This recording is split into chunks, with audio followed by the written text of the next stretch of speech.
Hi guys, magandang tanghali. Kain po tayo guys. Ito yung kanin ko ngayon. Tapos, ito yung ulam. Yan. Tulingan na sinaing. Guys, ito ulam. Ang sarap guys.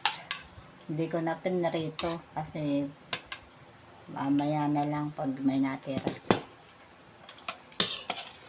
Yan, tara. Kumain na tayo. Tanghali na guys. Yung tatay ko ay doon sa terrace kumakain. Guys, kaya ako ay dito na lang sa table at ako walang patungan doon ng pagkain. Kaya dito na lang ako sa table kumain. Yan. Guys, tara, kain na tayo.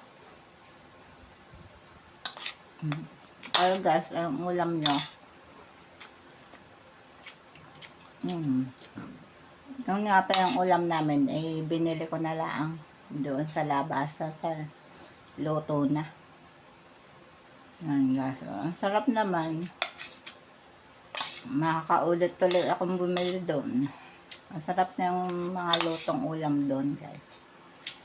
Kaya yun, tipid na sa paghagas. Hindi na mahirapan pagluto. Kakain na lang guys. Kain na. Thank you for watching.